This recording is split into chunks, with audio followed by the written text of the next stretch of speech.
राम का वनवास जाने का असली कारण क्या था।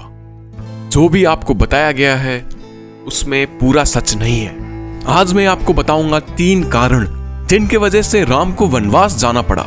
पहला कारण है देवता और राक्षसों का युद्ध। देवता और राक्षसों का भयंकर युद्ध चल रहा था और देवता हार रहे थे। सब जानते थे कि राजा दशरथ इतने महान योद्धा थे। एक दिन शानदार राज्य अयोध्या में इंद्र जी आते हैं। इंद्र ने दशरथ से राक्षसों के खिलाफ युद्ध में मदद करने का वचन मांगा।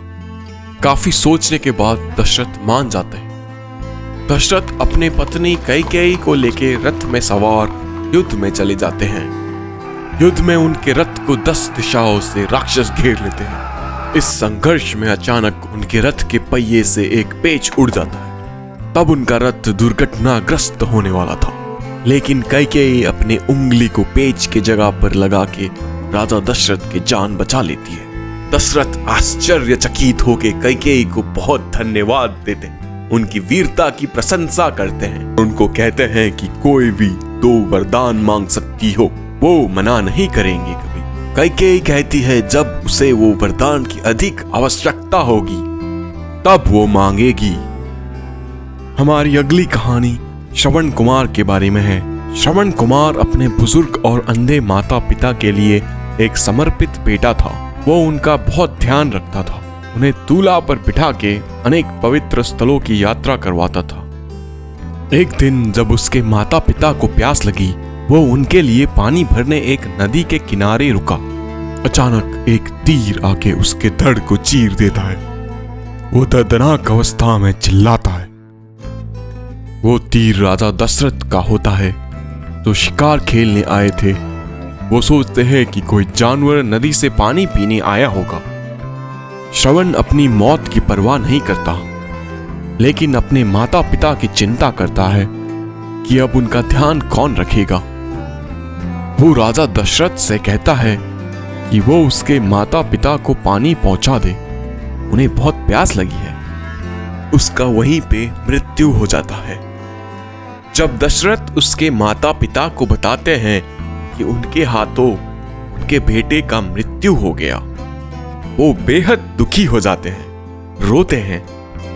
श्रवण कुमार के पिता उन्हें श्राप देते हैं कि जिस तरह से दशरथ ने उनको अपने बेटे से अलग किया, वैसे ही वो भी अपने बेटे से अलग होकर व्यथा में मरेंगे।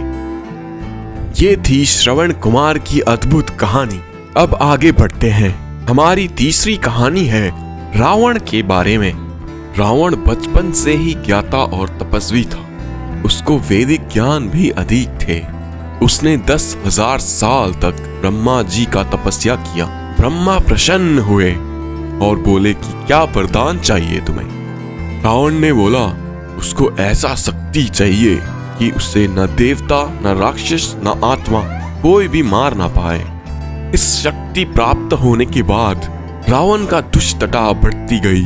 वो अपने शक्तियों का गलत इस्तेमाल करने लग गया। वो मनुष्य, भगवान सबको मार धारने लग गया। उसने दुनिया में तहलका मचा के रख दिया। कुछ भगवान हार मान के उनके राजा इंद्र को लेके ब्रह्मा के पास जाते हैं। उनसे बोलते हैं कि वरदान वापस ले लीजिए, लेकिन ब्रह्मा वो नहीं कर सकते थे। आखिर रावण ने 10,000 साल तपस्या किया था उनके लिए। ब्रह्मा जी भगवान विष्णु के पास जाते हैं और उनको बोलते हैं कि इस समस्या का कोई हल निकालो। विष्णु बोलते हैं कि भगवान राक्षस और आत्मा तो उसको नहीं मार सकते, लेकिन रावण ने मनुष्य को कमजोर ठान के अपने वरदान में शामिल नहीं किया। यही घमंड उसका विनाश करेगा। वो कहते हैं अब वो एक मनुष्य राम का अवतार लेके धरती पे जाएंगे और रावण का विनाश करेंगे। तो दोस्तों, ये था हमारा तीसरा कारण। तो ये 3 कारण थे जिनके वजह से राम को वनवास जाना पड़ा।